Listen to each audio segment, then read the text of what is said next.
Bonjour à toutes et à tous. J'aimerais commencer par partager avec vous cette petite expérience inspirée de Kimberly Crenshaw que j'aime tester lorsque j'ai l'honneur d'avoir un public devant moi.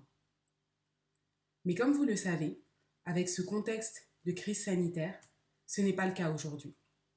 Du coup, je vais vous raconter l'expérience à laquelle vous pouvez également participer en regardant cette vidéo et en mettant en commentaire le moment où vous vous rasserez. Donc pour commencer, j'invite toutes celles et ceux qui le peuvent à se lever. Levez-vous s'il vous plaît. Et à ce moment-là, les gens se lèvent et vous aussi, vous pouvez vous lever. Donc maintenant, je vais citer le nom de personnes. Pour chacun de ces noms, si vous ne le connaissez pas, ne pouvez rien m'en dire ou n'en avez jamais entendu parler avant, vous pourrez vous rasseoir et mettre en commentaire le moment où vous êtes assis. Attention, à la fin de la liste, je demande à celles et ceux qui sont restés debout ce qu'ils savent des derniers noms cités. Donc c'est parti. Napoléon Bonaparte, Christophe Colomb, Abraham Lincoln, Simone de Beauvoir. À ce stade de l'expérience, on regarde une première fois combien de gens sont restés debout. Et en général, il reste à peu près toute la salle ou plus de la moitié de la salle encore debout. Continuons. Martin Luther King, Frantz Fanon, Toussaint Louverture, Harriet Tubman. Lorsqu'on regarde l'audience à ce stade, en général, il ne reste environ que 4 à 0 personnes debout. Et je m'arrête à ce moment-là. Je n'ai parlé de voir ce que savent les gens restés debout que pour encourager plus d'honnêteté. Celles et ceux d'entre vous qui ont reconnu le premier groupe de noms, vous savez qu'il s'agissait de personnages historiques ayant marqué l'histoire de l'égalité entre les peuples, de l'humanité ou de l'égalité entre les hommes et les femmes. Ce qui est intéressant de noter, c'est que les personnes citées dans l'autre liste sont également des personnages historiques ayant marqué l'histoire de l'égalité entre les peuples. Et l'élément principal qui distingue les personnages du premier groupe qui ont été reconnus de ceux du deuxième est la pigmentation de leur peau. Cela donnerait donc à penser que c'est la raison pour laquelle l'existence de ceux du deuxième groupe, ainsi que celle de leur histoire, sont si peu connues et si peu représentées dans les programmes scolaires. Et que leur vie et leur voix sont quasiment ignorées dans l'effort de mémoire indispensable à l'inclusion de plus de diversité dans nos représentants historiques, nos leaders politiques, nos managers et nos modèles habituels. Ce qui explique également les voix et opinions que l'on écoute versus les voix et opinions que l'on n'entend quasiment jamais, que l'on ignore tout le temps, qui ne sont pas incluses dans notre définition de la diversité et qui sont constamment discriminées. Et c'est ainsi que naissent les préjugés inconscients. Quand j'avais 11 ans, j'ai été agressée par une personne qui m'a clairement dit qu'elle n'aimait pas les noirs comme moi. Mais cela n'a pas été suffisant pour que j'ouvre les yeux sur l'intolérance des différences et des divergences ambiantes. Je pensais, comme la plupart des gens autour de moi, que les discriminations, la colonisation et les guerres de couleur de peau appartenaient au passé, tout comme la plupart des horreurs et erreurs humaines comptées dans nos livres d'histoire.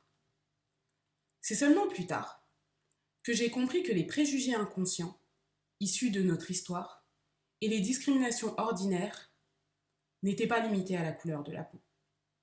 Car quand j'avais 24 ans, j'ai eu la chance de faire un VIE, un volontariat international en entreprise, dans mon pays d'origine, le Cameroun.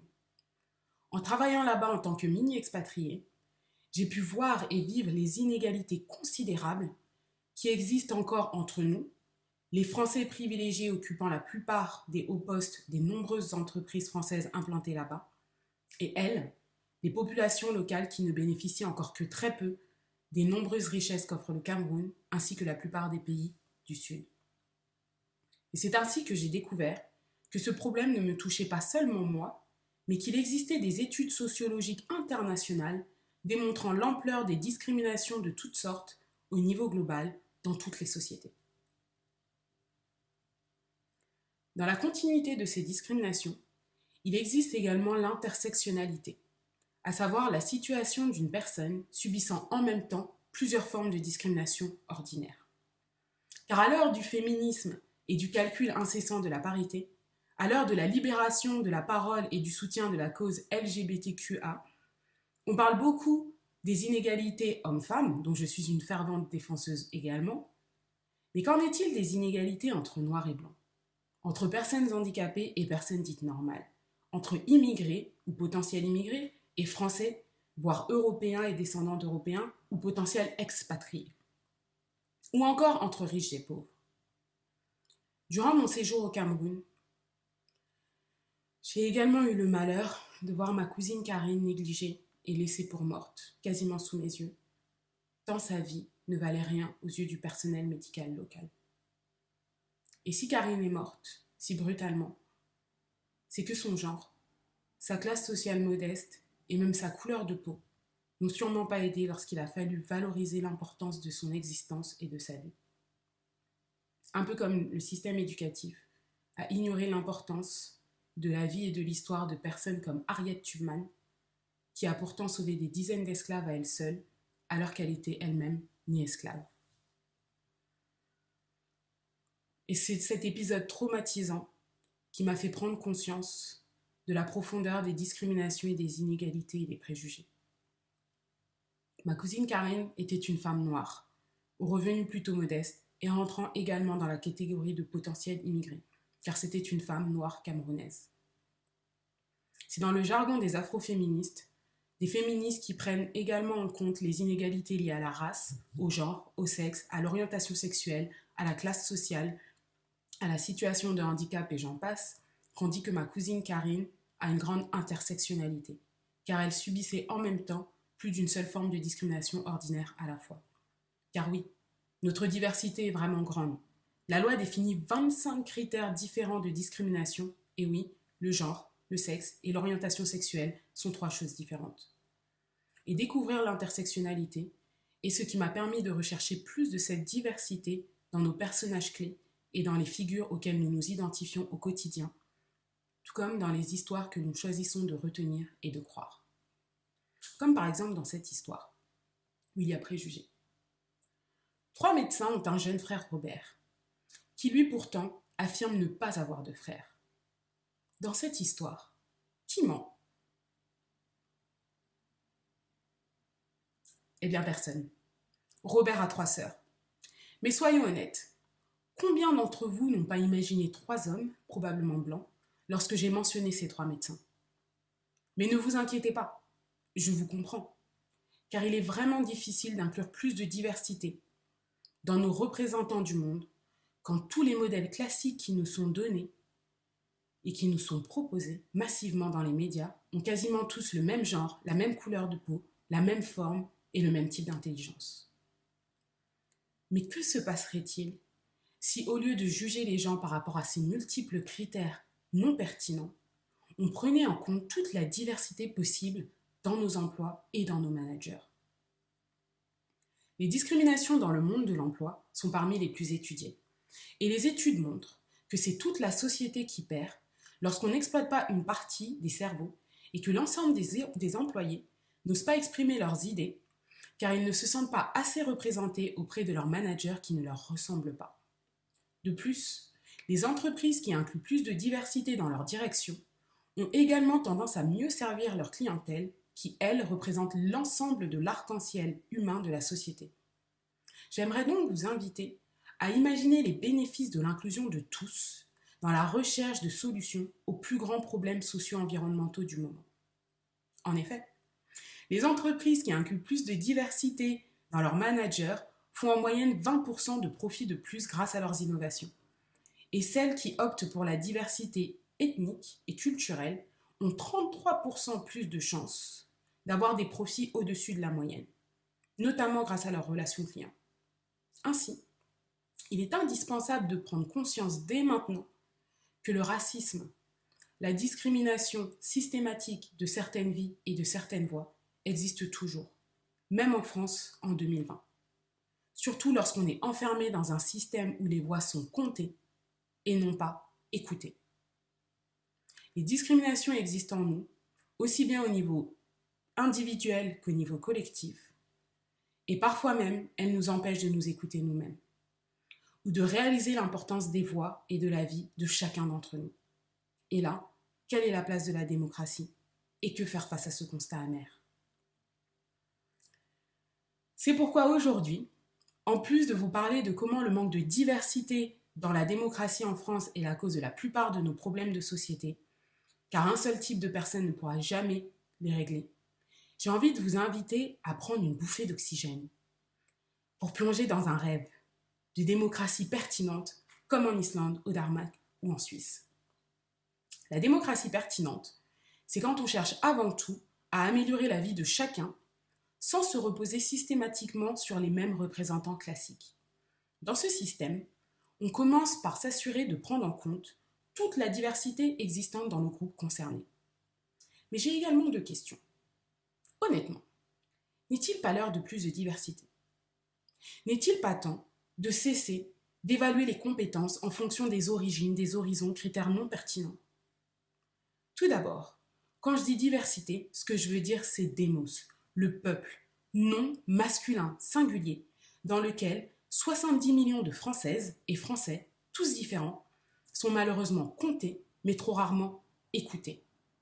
Et puisque nous sommes 70 millions, je rêve qu'à cette heure-ci, il y ait 70 millions de présidents, chacun responsable de sa petite part de France, un peu comme chaque partie du corps humain, qui est unique, mais nécessaire au bon fonctionnement du tout. Et comme si on partageait tous le travail et le pouvoir. Car ensuite, quand je dis pouvoir, ce que je veux dire, c'est créativité. La possibilité que pour chaque question, chaque personne puisse se créer la solution qui lui convient, tout en ayant accès à ses concitoyens souffrant des mêmes choses.